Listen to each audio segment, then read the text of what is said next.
जरा कल्पना कीजिए, अगर हर दिन आपके कंधे पर एक पत्थर रखा जाए। पहले दिन आपको लगेगा, ठीक है, ये हल्का है, थोड़ी मुश्किल तो होगी, पर मैं संभाल लूंगा। दूसरे दिन बोझ और बढ़ा दिया जाए। तीसरे दिन तक आपकी चाल भारी हो जाएगी, सांसें थम थम कर चलेंगी, और धीरे धीरे आपकी मुस्कान, आपकी खुशी भी गायब होने लगेगी। साहिल की जिंदगी भी कुछ ऐसी ही थी। उसके दिल पर अनफॉरगिवनेस का यही पत्थर रखा था। जिन्हें उसने सबसे करीब माना, परिवार, दोस्त, चर्च के लोग, और वह लड़की जिससे वह शादी करना चाहता था, सबने उसे किसी न किसी तरह धोखा दिया। इतनी बार दिल टूटा कि अब वह न किसी से सच में प्यार कर पाता था, न किसी पर भरोसा कर पाता था। और सबसे कठिन उसके लिए था माफ करना। उसका दिल कहता था, क्यों माफ करूं जब सबने मेरी जिंदगी बर्बाद कर दी। यही बोझ उसे धीरे धीरे यीशु से भी दूर ले जा रहा था। वह खुद को एक हारा हुआ, टूटा हुआ क्रिश्चियन बिलीवर मानने लगा था। यहीं पर आती है ऑथर डेरेक प्रिंस की किताब the 3 most powerful words. Derek Prince 20वीं सदी के सबसे सम्मानित बाइबल शिक्षक माने जाते हैं। उन्होंने अपनी जिंदगी बाइबल की गहराई को सरल शब्दों में समझाने के लिए डेडिकेटेड की। उनकी शिक्षाओं ने लाखों लोगों को बदला, और उनकी किताबें आज भी दुनिया भर में लोगों को जीवन जीने का नया नजरिया देती हैं। इस किताब में वे बताते हैं कि जीवन बदलने के लिए 3 शब्द काफी हैं। I forgive you. वे लिखते हैं, क्षमा वह चाबी है जो नफरत और कड़वाहटपन के दरवाजे और बैर की हथकड़ियों को खोल देती है। यानी फॉरगिवनेस केवल दूसरों को नहीं, हमें खुद को भी मुक्त करता है। इसी सच्चाई को समझना और उसे जीना ही इस किताब का केंद्र है। द 3 मोस्ट पावरफुल वर्ड्स हमें दिखाती है कि क्षमा केवल एक फीलिंग्स नहीं, बल्कि ऐसा निर्णय है जो दिल का बोझ हटाकर इंसान को सच्ची शांति और आजादी देता है। इन्हीं सच्चाइयों को हम साहिल की कहानी के जरिए इस समरी में जानेंगे। साहिल की जिंदगी एक खुले आसमान की तरह लगती थी, लेकिन उस आसमान पर काले बादल छाए हुए थे। जिस लड़की को उसने अपने दिल की गहराई से चाहा था, वही उसे सबसे ज्यादा चोट देकर चली गई। ये धोखा सिर्फ उसके रिश्ते को नहीं तोड़ता, बल्कि उसके अंदर के विश्वास को भी तोड़ देता है। अब उसके लिए किसी पर भरोसा करना आसान नहीं रहा।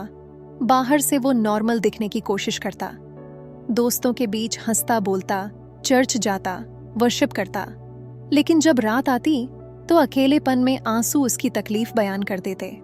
उसने सोचा था कि मसीही होने का मतलब है हमेशा शांति और खुशी में जीना, लेकिन अब उसे लगता था जैसे उसने अपनी ताकत खो दी है।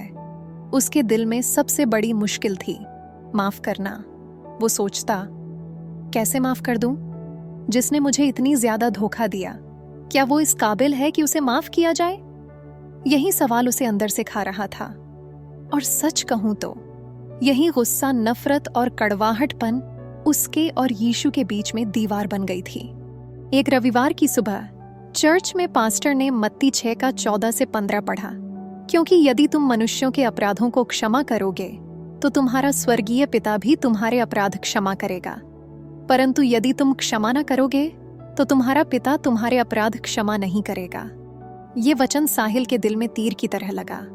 उसने पहली बार महसूस किया कि अनफॉरगिवनेस सिर्फ किसी और को पकड़कर रखने की जंजीर नहीं है, ये तो खुद उसे बांध रही थी। ऑथर डेरेक प्रिंस बताते हैं, क्षमा वह चाबी है जो नाराजगी और कड़वाहटपन की जेल का दरवाजा खोलती है और आपको सच में आजाद कर देती है। साहिल सोच में पड़ गया, क्या सच में अनफॉरगिवनेस से वो खुद कैद में है? उसने खुद से पूछा, क्या मैं आजादी चाहता हूं या फिर मैं अपनी चोट और कड़वाहट को पकड़कर रखना चाहता हूं? धीरे धीरे साहिल को समझ आने लगा कि फॉरगिवनेस सिर्फ दूसरे इंसान के लिए नहीं है, ये तो उसकी अपनी आत्मा की शांति के लिए है। जब वो अपने कमरे में अकेला बैठा था, उसने पूरे दिल से कहा, प्रभु, मैं नहीं कर पा रहा, मेरे पास ताकत नहीं है, लेकिन मैं जानता हूं कि अगर आप मदद करेंगे तो मैं माफ कर सकता हूं। उस रात बहुत दिनों बाद उसने शांति की हल्की सी लहर महसूस की, जैसे किसी ने उसके दिल के बोझ को थोड़ा हल्का कर दिया हो। उसने समझा कि फॉरगिवनेस का पहला कदम यही है, मानना कि मैं खुद से नहीं कर सकता, लेकिन यीशु की ताकत से कर सकता हूं। ऑथर डेरेक प्रिंस कहते हैं, सच्ची क्षमा हमेशा आशीष लाती है, क्योंकि यह हमें परमेश्वर के हृदय के साथ जोड़ देती है। और यही आशीष धीरे धीरे साहिल के जीवन में आने लगी थी। साहिल की लाइफ अभी बस शुरू हुई थी। उसने एक छोटे से कदम से सीखा कि माफ करना कोई कमजोरी नहीं है, बल्कि ताकत है। जब हम छोड़ते हैं तब हम जीतते हैं। और अब साहिल के लिए अगला सवाल खड़ा था। अगर फॉरगिवनेस इतनी ब्लेसिंग लाता है तो इसकी असली नींव क्या है? माफ करने का आधार कहाँ से आता है? साहिल ने उस रात जब पहली बार दिल से प्रार्थना की थी तो भीतर एक शांति महसूस हुआ, लेकिन सच कहें तो वो अब भी पूरी तरह आजाद नहीं था। माफ करने का बीज बोया गया था, लेकिन उसकी जड़ें अभी गहरी नहीं हुई थीं। वो सोच रहा था, मैं माफ करना चाहता हूं, लेकिन कैसे? आखिर मुझे क्यों माफ करना चाहिए? वो इंसान मेरे लायक नहीं था। उसने जो किया उसका हिसाब तो मिलना ही चाहिए। उसके मन में यही संघर्ष चल रहा था। कुछ दिनों बाद उसके चर्च में बाइबल स्टडी चल रही थी। वहां यूथ लीडर ने लूका 23 का 34 पद पढ़ा, जब यीशु क्रूस पर लटके हुए थे और उन्होंने कहा, हे पिता, इन्हें क्षमा कर, क्योंकि ये नहीं जानते कि ये क्या कर रहे हैं। ये वचन सुनते ही साहिल का आत्मिक आंखें खुल सी गई। उसने सोचा, अगर यीशु, जिन्हें बेकसूर होकर इतना कष्ट सहना पड़ा, वो अपने दुश्मनों को भी माफ कर सकते हैं, तो मैं कौन हूं जो अपने छोटे से धोखे को पकड़कर बैठा हूं? ऑथर डेरेक प्रिंस लिखते हैं, क्षमा इस बात पर आधारित नहीं है कि जिसने हमें ठेस पहुंचाई वह योग्य है या नहीं, बल्कि इस पर आधारित है कि यीशु ने पहले हमें क्षमा किया और हमें उदाहरण दिया। यानी माफ करने का आधार कभी इंसान की काबिलता पर नहीं होता। असली आधार है यीशु मसीह का बलिदान। साहिल धीरे धीरे समझने लगा कि फॉरगिवनेस सिर्फ एक इमोशन नहीं है, ये एक डिसीजन है। और वो निर्णय इस सच्चाई पर खड़ा है कि यीशु ने पहले उसे क्षमा किया। एक शाम साहिल ने अपने कमरे में बाइबल खोली और उसका नजर रोमियो 5:8 पर पड़ी। परंतु परमेश्वर ने हमसे अपने प्रेम को इस रीति से प्रकट किया कि जब हम पापी ही थे, तभी मसीह ने हमारे लिए अपना बलिदान दिया। उसकी आंखों से आंसू बह निकले। जब मैं खुद लायक नहीं था तब भी यीशु ने मुझे माफ किया, तो क्या मैं ये कह सकता हूँ कि वो इंसान माफी के लायक नहीं है? ये विचार उसके दिल की गहराई तक उतर गया। उसने महसूस किया कि फॉरगिवनेस का आधार उसकी अपनी ताकत या उसकी अपनी गुडनेस नहीं है, लेकिन सही आधार है क्रूस का आधार, मसीह का लहू। अब उसकी सोच बदलने लगी। पहले वो सोचता था कि माफ करना मतलब दूसरे को फायदा पहुंचाना, लेकिन अब उसे एहसास हुआ कि फॉरगिवनेस का असली आधार परमेश्वर की कृपा है, वो कृपा जो पहले उसे मिली। उस रात उसने फिर से प्रार्थना की, प्रभु यीशु, आपने मुझे तब माफ किया जब मैं आपका दुश्मन था। आज मैं वही अनुग्रह अपने दिल में लेना चाहता हूँ। मुझे सिखाइए कि मैं भी उसी कृपा से माफ कर सकूं। ऑथर डेरेक प्रिंस कहते हैं, जब तक आप क्रूस को नहीं देखते, क्षमा हमेशा असंभव लगेगी, लेकिन जब आप क्रूस के सामने खड़े होते हैं तो क्षमा करना आसान हो जाती है। साहिल अब समझ चुका था कि फॉरगिवनेस का बीज सिर्फ यीशु के लहू में जड़ पकड़ सकता है। लेकिन एक नया सवाल उसके सामने खड़ा हुआ, अगर मैं सच में फॉरगिवनेस का आधार समझ चुका हूं, तो अब क्या मैं रिश्तों को भी रिस्टोर कर सकता हूं? क्या टूटा हुआ भरोसा फिर से जुड़ सकता है? साहिल ने फॉरगिवनेस का आधार समझ लिया था। उसने जाना कि सच्ची माफी की जड़ सिर्फ क्रूस में है, वहां जहां यीशु ने पहले उसे क्षमा किया। लेकिन क्या इतना काफी था?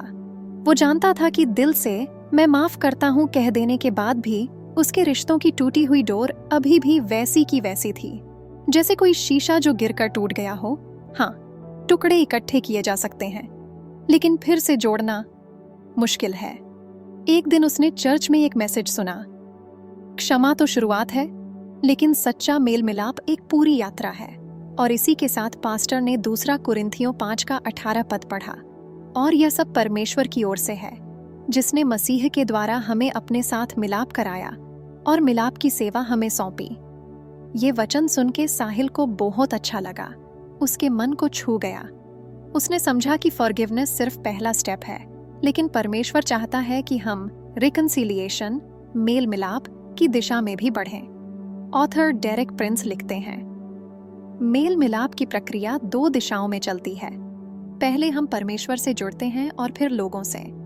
यानी असली रेस्टोरेशन तब होता है जब हमारा रिश्ता परमेश्वर से भी सही हो और इंसानों से भी। साहिल सोच में पड़ गया, क्या मैं अपने टूटे हुए रिश्ते को रिस्टोर करने की कोशिश कर सकता हूँ? क्या मैं फिर से उस इंसान से फेस टू फेस बात कर सकता हूँ जिसने मुझे इतना दुख दिया? उसके दिल में डर था। उसे लगता था कि अगर उसने मेल मिलाप करने की कोशिश की तो शायद और चोट मिलेगी। लेकिन उसने महसूस किया कि मेल मिलाप जबरदस्ती से नहीं होता, ये चॉइस है, और ये चॉइस शांति लाती है। उस रात उसने प्रभु से प्रार्थना की, हे पिता, आपने मसीह के द्वारा मुझे अपने साथ मेल मिलाप कराया। आज मैं वही मेल मिलाप का जीवन दूसरों के साथ भी जीना चाहता हूँ। मुझे साहस दीजिए। कुछ दिनों बाद साहिल ने एक स्टेप लिया। उसने उस लड़की को एक मैसेज लिखा। उसमें उसने लिखा, मैं जानता हूं कि हमारे बीच बहुत कुछ बुरा हुआ है और मैंने तुम्हें दिल से माफ किया है, और अगर तुम चाहो तो हम शांति के साथ बात कर सकते हैं। उसके लिए यह आसान नहीं था। जब उसने मैसेज सेंड किया तो उसके हाथ पैर कांप रहे थे, लेकिन उसके दिल में एक गहरी शांति थी, क्योंकि उसने मेल मिलाप की दिशा में पहला कदम उठा लिया था। ऑथर डेरेक प्रिंस कहते हैं, मेल मिलाप का मतलब अतीत में लौटना नहीं, बल्कि क्षमा के आधार पर एक नई शुरुआत करना है। साहिल को भी यही समझ आ रहा था। मेल मिलाप का मतलब ये नहीं कि सब कुछ पुराने जैसा हो जाएगा, बल्कि इसका मतलब है कि अब कड़वाहटपन और नफरत की जगह शांति और प्रेम आए। उस लड़की का रिप्लाई आया। उसने लिखा, साहिल, मैं जानती हूं कि मैंने तुम्हें बहुत ज्यादा हर्ट किया, दिल दुखाया। मैं तुम्हारे माफी की हकदार नहीं हूं, फिर भी तुम्हारे शब्द मेरे टूटे दिल पर मरहम बनकर आए हैं। शुक्रिया कि तुमने इतनी दया दिखाई। ये शब्द पढ़कर साहिल की आंखों से आंसू बह निकले। उसके भीतर का बोझ हल्का हो गया। उसने महसूस किया कि मेल मिलाप सिर्फ बाहरी रिश्ते का मामला नहीं है, ये तो आत्मा की हीलिंग है। अब साहिल समझ चुका था कि फॉरगिवनेस ब्लेसिंग लाता है, लेकिन मेल मिलाप रेस्टोरेशन लाता है। साहिल ने क्षमा और मेल मिलाप दोनों के छोटे छोटे कदम उठाए थे। उसका दिल अब पहले से हल्का हो गया था, लेकिन फिर भी उसके मन में एक सवाल गूंजता रहा, अगर कोई मेरी माफी को स्वीकार ही ना करे, अगर कोई बदलने की कोशिश ही ना करे, तब मैं क्या करूं? एक रविवार चर्च में पास्टर ने मत्ती 18 का 21 से 35 का दृष्टांत पढ़ा। क्षमा न करने वाला दास की कहानी। साहिल ध्यान से सुन रहा था। यीशु ने बताया, एक राजा था जिसने अपने दास का लाखों का कर्ज माफ कर दिया, लेकिन वही दास बाहर जाकर अपने साथी दास से थोड़े पैसों का हिसाब मांगने लगा। जब उसके साथी दास ने कहा, मुझ पर दया कर, मैं चुका दूंगा, तो उसने दया नहीं की, बल्कि उसे कैद में डाल दिया। यह देखकर राजा क्रोधित हुआ और कहा, हे दुष्ट दास, मैंने तेरा सारा कर्ज माफ किया, क्या तुझे भी अपने साथी पर दया नहीं करनी चाहिए थी? और फिर उसे यातना देने वालों के हवाले कर दिया। यह कहानी सुनते ही साहिल के दिल में एक चुभन हुई। उसने सोचा, क्या मैं भी कहीं उस क्षमा न करने वाले दास जैसा तो नहीं बन रहा? अगर आप अभी तक इस समरी को सुन रहे हैं तो हमें पूरा यकीन है कि आपने कुछ नया सीखा और समझा है, तो इस आशीष को यहीं मत रोकिए। इस वीडियो को लाइक कीजिए, अपने विचार कमेंट में जरूर लिखिए और इसे फेसबुक, व्हाट्सएप और इंस्टाग्राम पर अपने दोस्तों के साथ शेयर कीजिए। अगर आपने अभी तक चैनल सब्सक्राइब नहीं किया है तो अभी कर लीजिए और बेल आइकॉन दबाइए, ताकि अगली आशीष भरी समरी सबसे पहले आप तक पहुंचे। तो चलिए आगे की समरी को कंटिन्यू करते हैं। ऑथर डेरेक प्रिंस लिखते हैं, जब हम क्षमा नहीं करते तो हम खुद को पीड़ा और यातना के हवाले कर देते हैं। सबसे ज्यादा दुख दूसरे को नहीं, बल्कि हमें ही सहना पड़ता है। यानी जब हम माफ नहीं करते तो असली पीड़ा हमें ही मिलती है। साहिल ने महसूस किया कि उसकी कड़वाहटपन और नफरत उसे ही सजा दे रही थी। जिस तरह क्षमा न करने वाले दास को जेल में डाल दिया गया, वैसे ही वो खुद एक अदृश्य जेल में बंद था। गुस्सा, नफरत, कड़वाहटपन के यादों और दर्द की जेल में। उसने गहराई से सोचना शुरू किया, मैं हर दिन यीशु से अपने पापों की माफी मांगता हूँ। अगर मैं चाहता हूँ कि परमेश्वर मुझे क्षमा करें, तो क्या मैं दूसरों को छोड़ नहीं सकता? फिर उसकी नजर बाइबल की एक और आयत पर पड़ी, मत्ती 6:12, हमारे अपराध क्षमा कर, जैसे हमने भी अपने अपराधियों को क्षमा किया है। ये शब्द जैसे उसके कानों में गूंजते रहे। वह समझ गया कि फॉरगिवनेस सिर्फ एक ऑप्शन नहीं है, ये उसकी अपनी आजादी का सवाल है। उसने अपने दिल में कुछ पुराने रिश्तों और पुराने घावों को याद किया। ऐसे लोग जिन्हें उसने आज तक माफ नहीं किया था। उसने सोचा, शायद मैंने मुंह से कहा हो कि मैं माफ करता हूं, लेकिन दिल में अब भी गुस्सा और शिकायत है। उस रात साहिल घुटनों पर बैठकर प्रार्थना करने लगा। आंसू उसकी आंखों से बहते रहे। उसने एक एक करके उन सबके नाम लिए जिन्होंने उसे चोट पहुंचाई थी। हर नाम पर उसके दिल में दर्द उठता, लेकिन फिर वो कहता, यीशु, जैसे आपने मुझे क्षमा किया वैसे ही मैं भी इन्हें क्षमा करता हूं। ये आसान नहीं था। कई बार शब्द उसके होंठों तक आते आते रुक जाते, लेकिन धीरे धीरे उसने महसूस किया कि हर बार जब वो मैं माफ करता हूं कहता, उसके दिल का बोझ हल्का होता जाता। ऑथर डेरेक प्रिंस कहते हैं, क्षमा कोई फीलिंग्स नहीं है, यह हमारी इच्छा का एक कार्य है, और जब हम कार्य करते हैं तो परमेश्वर अनुग्रह प्रदान करते हैं। यानी माफ करना कोई भावनात्मक सहूलियत नहीं है, बल्कि एक निर्णय है, और जब हम निर्णय लेते हैं तो परमेश्वर अपनी कृपा से हमारी कमी पूरी करता है। साहिल जानता था कि उसने अब एक महत्वपूर्ण सबक सीख लिया है। उसने समझा कि अनफॉरगिवनेस सिर्फ दूसरों को बांधती नहीं है, ये हमें भी कैद करती है। और अगर हम सच्चे मसीही हैं तो हमें हमेशा याद रखना होगा कि हम स्वयं क्षमा पाए हुए हैं। लेकिन अब भी एक प्रश्न बाकी था। ठीक है, मैंने माफ करना सीख लिया, लेकिन प्रैक्टिकली इसे हर रोज कैसे जिया जाए? जब चोट हर बार याद आती है तो उस समय क्या किया जाए? साहिल ने जब फॉरगिवनेस को प्रैक्टिकली जीना शुरू किया तो उसके जीवन में सचमुच एक नई रोशनी आ गई। हर दिन जब वो प्रार्थना करता और अपने दिल से कड़वाहटपन दूर करता, उसने महसूस किया कि उसका बोझ धीरे धीरे पूरी तरह हल्का हो रहा है। अब वो वही साहिल नहीं था जो कड़वाहटपन, नफरत और धोखे से भरा हुआ था। अब उसके चेहरे पर एक अलग ही चमक थी, शांति की, आजादी की और परमेश्वर की उपस्थिति की। उसके रिश्तों में धीरे धीरे बदलाव आने लगा। जिन दोस्तों से उसका मन कट गया था, उनसे उसने फिर से बातचीत शुरू की। जिन रिश्तेदारों के साथ उसका व्यवहार खट्टा हो गया था, अब उनके साथ वह सहजता से मिलने लगा। और सबसे बड़ी हीलिंग तब मिली जब उसने उस लड़की को भी दिल से क्षमा कर दिया जिसे वह सच्चा प्यार करता था। इस क्षमा ने न सिर्फ उसके रिश्तों को रिस्टोर किया, बल्कि उसके और प्रभु यीशु के बीच का संबंध भी फिर से गहरा कर दिया। अनफॉरगिवनेस ने जो दीवार खड़ी कर दी थी, अब वह पूरी तरह गिर चुकी थी। एक दिन उसकी माँ ने उससे कहा, बेटा, तू पहले जैसा नहीं रहा। अब तेरे अंदर से सचमुच परमेश्वर की शांति झलकती है। ये सुनकर साहिल मुस्कुराया, क्योंकि वो जानता था कि ये उसकी ताकत से नहीं हुआ। ये सब प्रभु की कृपा और दूसरों को क्षमा करने की शक्ति से हुआ है।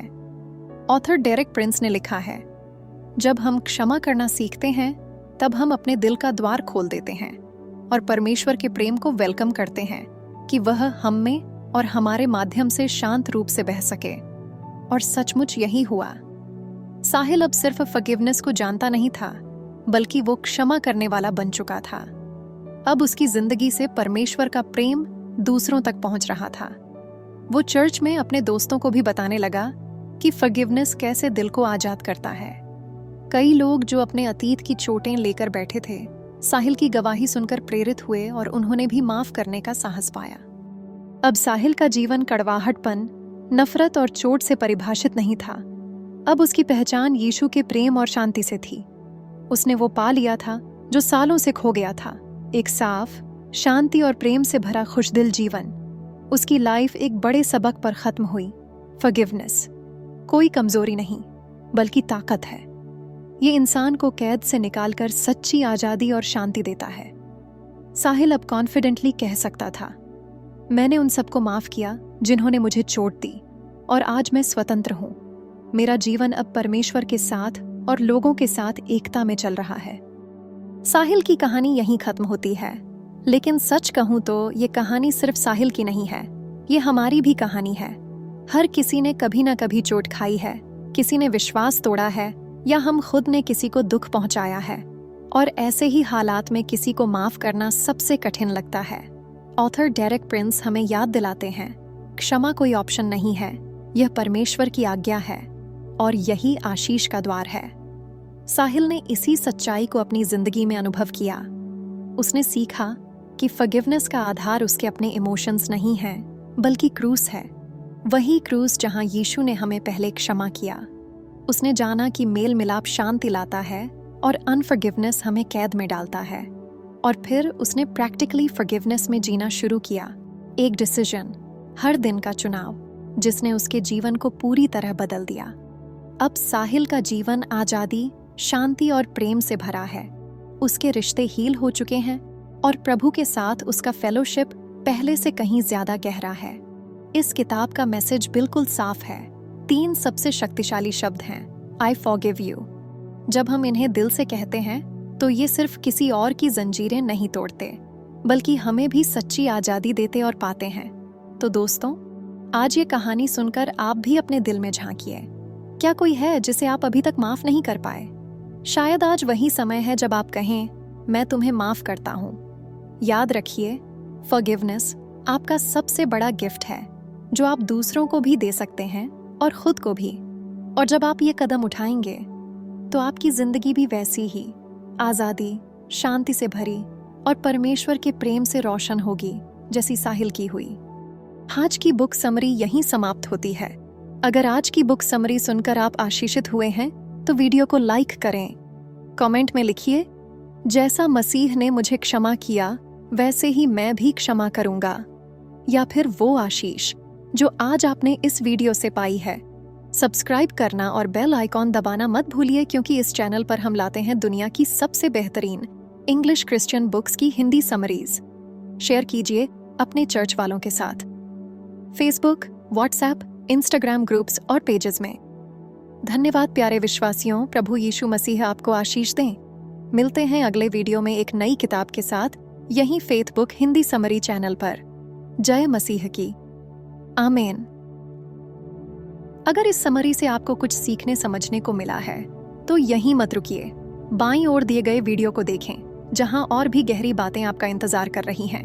दाईं ओर की प्लेलिस्ट जरूर देखें, क्योंकि उसमें वो सीख है जो आपके जीवन को नई दिशा दे सकती है।